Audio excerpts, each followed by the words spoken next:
In the early 1980s, I was training teachers. So obviously the question of how teachers could teach in such a way that children could learn was of great importance to me.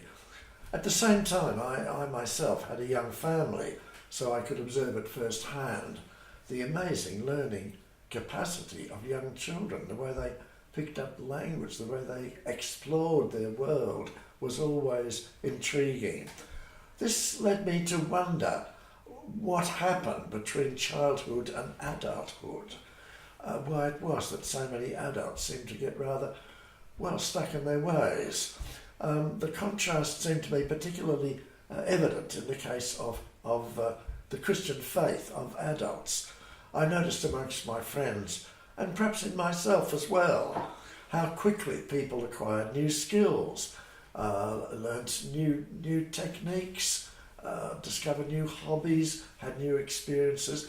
But in the area of their Christian faith, often it seemed to me that these Christian adults, these friends of mine, still had a kind of childlike faith, a nostalgic faith, or a faith which had settled down into a kind of an unexamined, unreflective routine, or other cases where faith seemed to be more or less stagnant, where unanswered questions had occupied people's minds and been pushed to the back. And so we had this paradox of learning adults but an unlearning Christian faith. Why was this? I pondered on the answers quite a bit, and in 1985 I wrote my first book on this subject, which was called What Prevents Christian Adults from Learning. Here I explored the problems of adult religious learning, mainly from the point of view of individuals. I began to realise that the way people learn differs according to the stage of their life and their experience, that what it is to learn is not necessarily the same for a 20-year-old as it is for, let's say, a 50-year-old. I also discovered that over that lifetime of experience and growth, our personalities are not stable, we're not stagnant, we are always growing as people, and therefore we need to have a faith which grows correspondingly. So I came to the concept of an evolving faith for an evolving self. But then I realised that in many ways that is not the expectation which the church holds out to people. We are often given an impression through our hymns and the general orderly structure of our church life that things are very stable, that we're not expected much to develop or change in our faith. I found this at its most vivid with the continuing work with young children in churches, which often seem to be little more than the telling of Bible stories and simple moral teaching. We didn't teach our children and our young people thinking skills, so they had no way to grapple with the complexities of faith. Mind you, there was another factor as well, which I must share with you. In the early 80s, I myself had lost my sight, and so I was presented with this huge problem and had to learn rapidly all sorts of new things, not only how to make a cup of tea, but how to image God, because this was a huge challenge to my imagination. This made me wonder whether it is the case that adults only learn or learn best when the structures of life are upset, when the crises of life come upon us. Is that the case? Then is it the mere stability and perhaps conventionality of much church life which prevents Christian adults from learning? But I'd no sooner finished writing this book than I began to realise its limits. I began to realise that the problems not only lie with the individual, but that each of us is situated in a community, in a society, in a world, and our environment has a huge impact upon how we learn and what we learn. I then turned at the next part of my exploration of this problem of adult learning to the society, and its impact upon the individuals. By the 1990s, I had begun to think of Christian education as comprising two stages. I summarise these by saying that Christian education should lead people out of pain, then into pain. What I meant by this was the recognition that in most of our lives as adults, there are pains, we have experienced losses, there are griefs, there are disappointments. All of this creates a static, an urgency within us. Until that static in our own lives is hushed, we cannot hear the static of the noise of the cry of the world. And so the first task of Christian education is to enable people to come to terms with their own pain through forgiveness, through growth, through whatever means, through prayer. But this is not enough. If Christian education ends, so to speak, with the pacification of the individual, we are likely to have no more than a kind of aesthetic education, an education which accommodates people into their culture and their society. And what we need, I suppose, is a Christian education which discomforts people in their own society.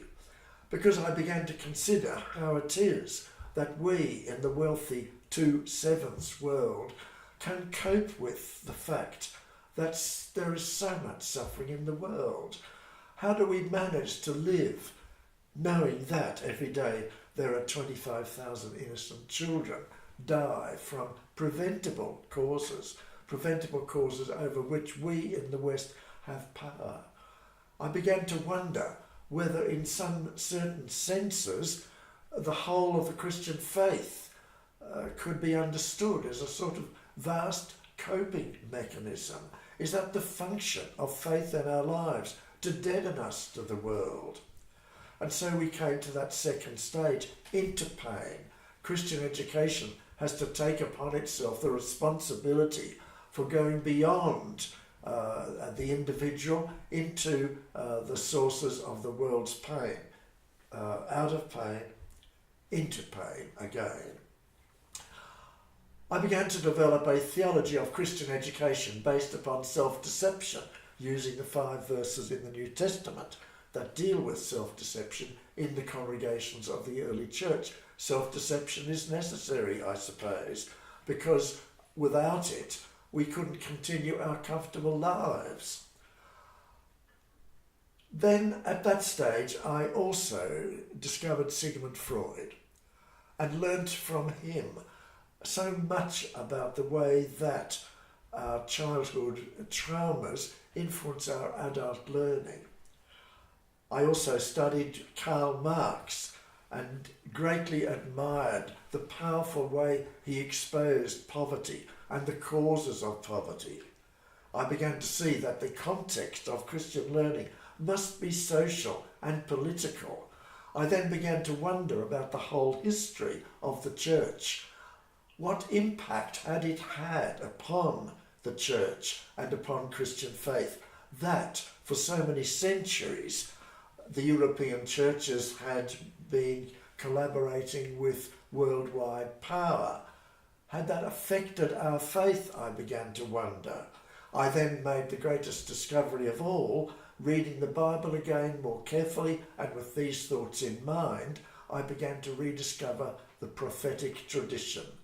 It began to seem to me that the recovery of the prophetic tradition of the Bible was the key to a learning church. And so I worked on this theme, coming to the Queen's Foundation in 2004, brought me out of religious education into the training of ordinands, both men and women, for priesthood and ministry in the Church of England, the Methodist Church and other churches. And so this gave me an opportunity at first hand to gain greater understanding of the way Christian adults learn and what prevents them. Earlier this year, my book, towards the prophetic church was at last published. When I speak of the prophetic church, I don't really have in mind the charismatic ministry of prophets in the church the way it's understood in many of the charismatic churches. I respect that, certainly, but it's not what I mean myself. The other meaning that I don't intend to pursue is the idea of prophecy as mainly prediction. That I would prefer to call a sort of biblical futurology, and reserve the word prophetic for the social and prophetic teachings of the great prophets and of Jesus Christ. It was the recovery of that prophetic tradition which drew me into the study of the social and political conditions, not only of the ancient world, but into the first century and the conditions of the Roman Empire. In my book, Toward the Prophetic Church, I have tried to show how that early tradition of prophecy, of following the God of justice, of walking with Jesus as he opposed the great disparities between the wealthy and the poor of his day, and the subsequent history of the church, where so much of that prophetic instinct, that demand for justice, was overwhelmed by the great European search for power. I believe that from the Crusades, and even indeed from earlier centuries, the church began to lose this prophetic edge, but it was never entirely lost. Today I believe that to recover a learning church is to recover a prophetic church. By that I mean that what we need most of all to learn is the relevance and importance of faith in Jesus Christ, of the meaning of the Bible, of the nature of a God of justice as transforming elements, as transforming realities, which will enable the church to learn about the world and to seek to change it. My book concludes with the reflection that the theological education of both lay people and clergy in the churches is not a matter only of understanding the world, but of changing it. Of course, to change the world, we have to understand the world. Therefore, Christian education today must include the studies of globalization, of the marketplace, of the sources of poverty in our own country, and so on. But it must also be illuminated by a new sense of following Jesus Christ. To follow Jesus has undergone many changes down the centuries. To follow him in the time of the Crusades was not the same as following him in the pietistic movements of the 18th and 19th centuries. Once again, our understanding of following Jesus Christ has changed because of the way that social research has thrown such light upon the conditions of Palestine. We now learn to read the parables from the point of view of the peasants rather than the point of view of the wealthy, to see the parables as describing a world of rich and absent landlords, of arbitrary kings. We can once again recover these parables as descriptions of so much of our own world. Many people in the church today are concerned about what they see as the falling numbers. There's no doubt about that, of course, in many aspects of church life. But this has often led us in the church to a preoccupation with ourselves. The church growth movement is important, of course. I want the church to grow and to prosper, but it won't grow and prosper by concentrating too much upon itself. We need to transform our Christian faith along the lines of social justice and prophecy so that we can once again truly become a relevant learning church.